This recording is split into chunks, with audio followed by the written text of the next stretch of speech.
എല്ലാവർക്കും മിയാസ് ഫുഡ്ബുക്കിലേക്ക് സ്വാഗതം. ഞാൻ ദിവ്യ മെജോഷ്. ഇന്ന് ഉണ്ടാക്കാൻ പോകുന്നത് ബേക്കറികളിലെ ഗ്ലാസ് ജാറിൽ കാണുന്ന മസാല ബിസ്ക്കറ്റ് എങ്ങനെ സിമ്പിളായിട്ട് വീട്ടിൽ ഉണ്ടാക്കിയെടുക്കാം എന്നാണ്. പെട്ടെന്ന് തന്നെ നമുക്ക് തയ്യാറാക്കിയെടുക്കാൻ പറ്റുന്ന ഒരു ബിസ്ക്കറ്റ് റെസിപ്പിയാണ്.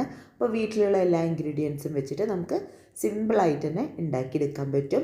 മുകളിൽ കാണുന്ന ലിങ്കിൽ ക്ലിക്ക് ചെയ്താൽ മുമ്പ് അപ്ലോഡ് ചെയ്തിട്ടുള്ള ബിസ്ക്കറ്റ് റെസിപ്പികൾ കാണാവുന്നതാണ്. വീഡിയോയിലേക്ക് കടക്കുന്നതിന് മുൻപായി നിങ്ങൾ ആദ്യമായാണ് ഈ ചാനൽ കാണുന്നതെങ്കിൽ സബ്സ്ക്രൈബ് ചെയ്യാനും വീഡിയോ ഇഷ്ടപ്പെട്ടാൽ നിങ്ങളുടെ ഫാമിലിക്കും ഫ്രണ്ട്സിനും ഷെയർ ചെയ്യാനും മറക്കല്ലേ. മസാല ബിസ്ക്കറ്റ് ഉണ്ടാക്കിയെടുക്കാൻ വേണ്ടി ഒരു വെളുത്തുള്ളി, ചെറിയ കഷ്ണം ഇഞ്ചി, ഒരു ചുവന്നുള്ളി, ഒരു തണ്ട് കറിവേപ്പില, 3/4 സ്പൂൺ ഇടിയൻ മുളകും. 1/4 സ്പൂണിൽ ആയ കാരണമാണ് 3 പ്രാവശ്യമായിട്ട് ചേർത്തത്. അതുപോലെ തന്നെ 1/4 മുറി നാളികേരം കൂടിയും ചേർത്തിട്ട് ഒന്ന് ചതച്ചെടുക്കാം.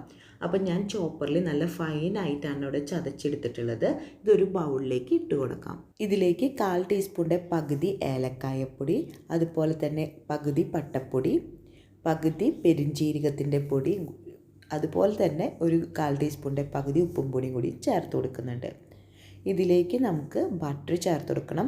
അപ്പോൾ ഞാൻ ടേബിൾ സ്പൂണിലാണ്, റൂം ടെമ്പറേച്ചറിലുള്ള ബട്ടറാണ് എടുത്തിട്ടുള്ളത്. അതൊരു 2 ടേബിൾ സ്പൂണാണ് ഇതിലേക്ക് ചേർത്ത് കൊടുക്കുന്നത്. അതുപോലെ തന്നെ ഒരു 3 ടേബിൾ സ്പൂൺ പഞ്ചസാര ചേർത്ത് കൊടുക്കുന്നുണ്ട്. കുറച്ചും കൂടി സ്പൈസിയുള്ള ബിസ്ക്കറ്റാണ് താല്പര്യം എന്നുള്ളെങ്കിൽ നിങ്ങൾക്കൊരു 3/4 ടീസ്പൂണിന് പകരം 1 ടീസ്പൂൺ തന്നെ മുളക് പൊടി ചേർത്ത് കൊടുക്കാം. അതുപോലെ തന്നെ 2 ടീസ്പൂൺ പഞ്ചസാര ചേർത്ത് കൊടുത്താൽ മതി. അതിനുശേഷം ഇതിലേക്ക് ഒരു കോഴിമുട്ടയും കൂടിയും പൊട്ടിച്ചൊഴിച്ചതിന് ശേഷം സ്പൂൺ വെച്ചിട്ട് നന്നായിട്ടൊന്ന് മിക്സ് ചെയ്ത് കൊടുക്കുക.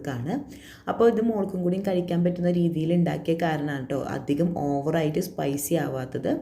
അതുപോലെ തന്നെ നിങ്ങളുടെ കയ്യിൽ കറുത്ത എള്ള് ഉണ്ടെന്നുണ്ടെങ്കിൽ 1 സ്പൂൺ കറുത്ത എള്ളും കൂടിയും ചേർത്ത് കൊടുക്കുകയാണെങ്കിൽ കുറച്ചും കൂടി കളർഫുള്ളായിരിക്കും. പിന്നെ നമ്മൾ ഈ ബിസ്ക്കറ്റ് കടയിൽ നിന്ന് മേടിക്കുമ്പോൾ കറുത്ത എള്ള് ഉണ്ടാവും.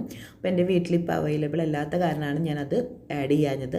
ഇതിലേക്ക് 1/4 സ്പൂൺ ബേക്കിംഗ് സോഡയും 1/2 ടീസ്പൂൺ ബേക്കിംഗ് പൗഡറും കൂടിയും ചേർത്ത് കൊടുക്കുന്നുണ്ട്. അപ്പോൾ ബേക്കിംഗ് സോഡ എന്ന് പറയുമ്പോൾ നമ്മുടെ ബിസ്ക്കറ്റ് ഒന്ന് പൊങ്ങി വരാൻ വേണ്ടിയിട്ടും ബേക്കിംഗ് പൗഡർ എന്ന് പറയുമ്പോൾ നല്ല സോഫ്റ്റ്നെസ് ബിസ്ക്കറ്റിന് കിട്ടാൻ വേണ്ടിയിട്ടാണ് ചേർത്ത് കൊടുക്കുന്നത്. അത് ചേർത്ത് കൊടുത്തതിന് ശേഷം ബേക്കിംഗ് പൗഡറും ബേക്കിംഗ് സോഡയും എല്ലാ സൈഡിലേക്കും യോജിപ്പിച്ചെടുക്കണം 1 സ്പൂൺ വെച്ചിട്ട്. അതിനുശേഷം ഇതിലേക്ക് പൊടി ചേർത്ത് കൊടുക്കാം. അപ്പോൾ ഇപ്രാവശ്യം ഞാൻ ഗോതമ്പ് പൊടി വെച്ചിട്ടാണ് ബിസ്ക്കറ്റ് തയ്യാറാക്കിയെടുക്കുന്നത്. കുറച്ച് ഹെൽത്തി വേ എന്ന രീതിയിലാണ്. ശരിക്കും നമ്മൾ ബേക്കറിയിൽ നിന്നൊക്കെ മേടിക്കുമ്പോൾ മൈദപ്പൊടിയാണ് യൂസ് ചെയ്യുക. ഇതിലേക്ക് പൊടി ചേർത്ത് കൊടുക്കാം. അപ്പോൾ ആദ്യം തന്നെ നമ്മൾ 1 കപ്പ് പൊടി എടുത്തിട്ട് കുറേശ്ശെയായിട്ട് ചേർത്തിട്ട് 1 സ്പൂൺ വെച്ചിട്ട് ഇളക്കി കൊടുക്കണം. അപ്പോൾ ഇതിലേക്ക് ഞാൻ മൊത്തത്തിൽ 1.5 കപ്പ് പൊടിയാണ് ചേർത്ത് കൊടുത്തത്. നമ്മൾ ചപ്പാത്തി മാവിൻ്റെ പോലെ കുഴച്ചെടുക്കണം. അപ്പോൾ ആദ്യം തന്നെ സ്പൂൺ വെച്ച് മിക്സ് ചെയ്തതിന് ശേഷം ഒന്ന് തിക്കായി വരുമ്പോൾ നമുക്ക് കൈ വെച്ചിട്ട് പിന്നെ മിക്സ് ചെയ്ത് കൊടുക്കാം. അപ്പോൾ മാവ് നന്നായിട്ട് തന്നെ കുഴച്ച് നല്ല സോഫ്റ്റ് ആയിട്ട് തന്നെ വന്നിട്ടുണ്ട്. ഇനി നമുക്ക് ബിസ്ക്കറ്റ് ഉണ്ടാക്കിയെടുക്കാൻ വേണ്ടിയിട്ട് ഉണ്ടാക്കിയെടുക്കുന്ന ട്രേയുടെ മുകളിലേക്ക് കുറച്ച് ബട്ടർ ഒന്ന് ബ്രഷ് ചെയ്ത് കൊടുക്കണം.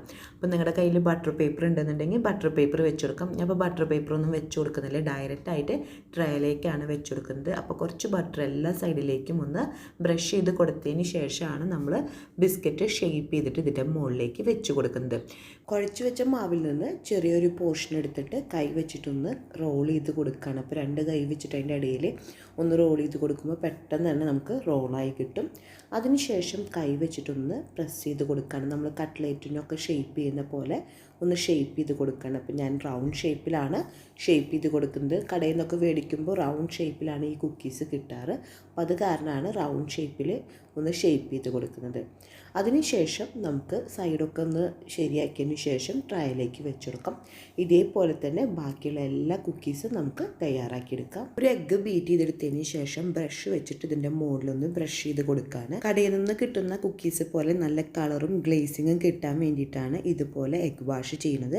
എല്ലാ കുക്കീസും ഇതുപോലെ എഗ്ഗ് വാഷ് ചെയ്തെടുക്കാം. ഓവനിലേക്ക് വെച്ച് കൊടുക്കുകയാണ്. അപ്പോൾ ഞാനിവിടെ ഗ്യാസ് ഓവനാണ്. അപ്പോൾ ഒരു 5 മിനിറ്റ് മുന്നേ ഒരു മീഡിയം ഫ്ലെയിമിൽ പ്രീഹീറ്റ് ചെയ്തെടുത്തതിന് ശേഷമാണ് കുക്കീസ് വെച്ചെടുക്കുന്നത്. കുക്കീസ് വെച്ചുകൊടുത്തതിന് ശേഷം ഒരു 30 മിനിറ്റ്സ് ആണ് വെച്ചുകൊടുത്തത് ലോ ഫ്ലെയിമിൽ. അപ്പോഴേക്കും നമ്മുടെ കുക്കീസൊക്കെ റെഡിയായി കിട്ടിയിട്ടുണ്ട്. അപ്പോൾ ഞാനത് പുറത്തേക്ക് എടുത്തതിന് ശേഷം ഒരു ട്രേയിലേക്ക് മാറ്റി കൊടുക്കുകയാണ് ചെയ്തത്. നിങ്ങൾ ഇലക്ട്രിക് ഓവനാണ് യൂസ് ചെയ്യുന്നതെന്നുണ്ടെങ്കിൽ 5 മിനിറ്റ് 170 ഡിഗ്രിയിൽ പ്രീഹീറ്റ് ചെയ്തെടുത്തതിന് ശേഷം 170 ഡിഗ്രിയിൽ തന്നെ ഒരു 30-32 മിനിറ്റ് വയ്ക്കുമ്പോഴേക്കും നമ്മുടെ കുക്കീസൊക്കെ റെഡിയായി കിട്ടും.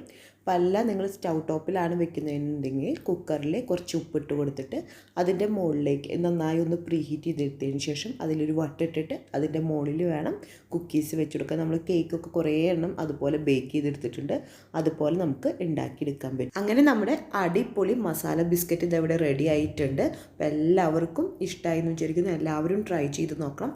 നല്ല സിമ്പിളാണ്, നല്ല ടേസ്റ്റിയാണ്.